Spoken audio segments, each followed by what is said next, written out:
Behind every great fortune lurks a great crime.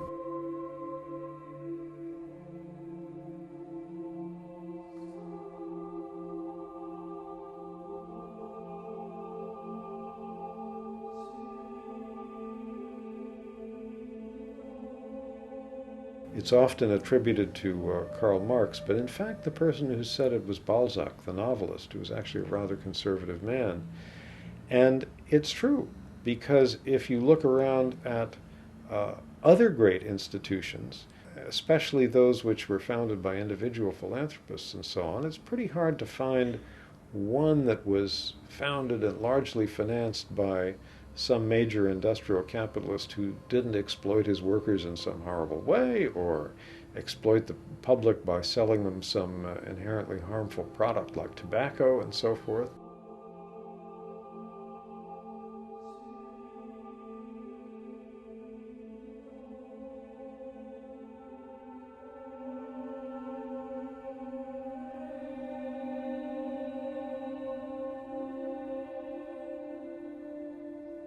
And I think the more that we can acknowledge where these things come from, the more we have a sense of the multiple types of exploitation out of which our world was built. We are currently living in an extremely socially unjust situation. By that I mean where people have wildly uneven access to important goods and services, even into human rights, and I think that's untenable, and it leads to an unstable world as well. And so I think we should again work towards the more equal distribution of resources, and reparations is like a jump start on that. I mean, when the situation is so vastly unequal, you're going to have to do something to jump start it, to bring disparate groups back into line. And I see reparations as that sort of jump start to social justice. For hundreds of years, there's this problem of people not being able to interact as equals, not being able to travel and study and exchange and all this sort of stuff. And that's the problem that's kind of continuing to today. Self-regard is damaged in a way because suddenly, because of what has happened, people aren't as confident, as human. There is always this lacking inferiority complex that somebody has to fight all the time.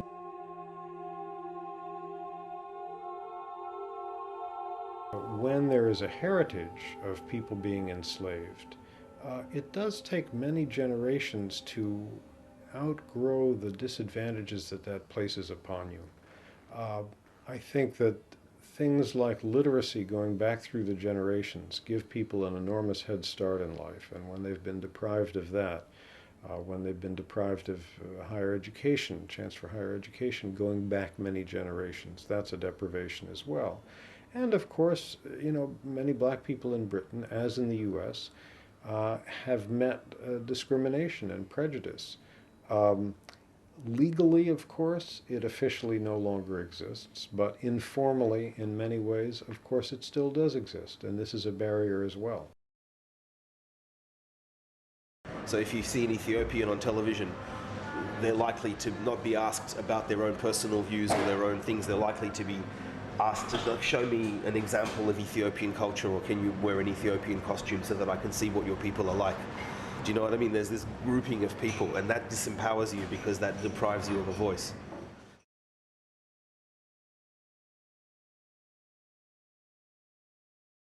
African Americans are in worse schools. They're just not given the same range of economic activities. It needs to start in preschool, by the way. I mean, that's where apparently the gap begins, with the very youngest children, who by the time they're 4 or 5 are already several years behind their white counterparts in terms of their schooling and socialization.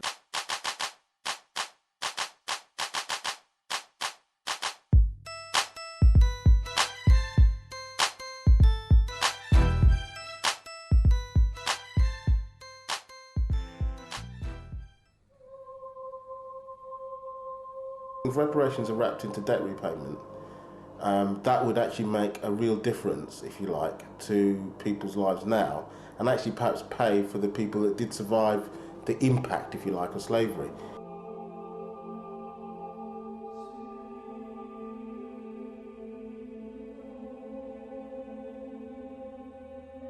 The idea that you can have simple charitable status, that's a charitable thing we're doing, Gordon Brown drops his jaw and says, I deeply care about these people, this is what's most important. When actually, he could have turned around and said, I'm not going to cut corporation tax by 2%, you're going to pay that 2% I was going to cut in reparations tax.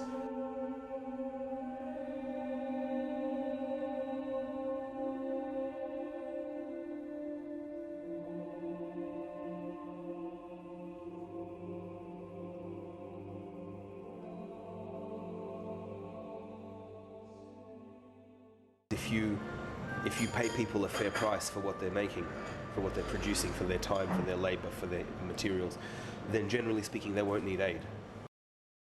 Tourists recognizing that when they come to an island like Jamaica, they could actually be consuming locally produced food in a way that would benefit the people who actually live on the island.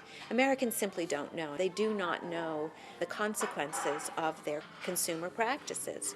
And I think with some kind of awareness campaign, we could begin to change that.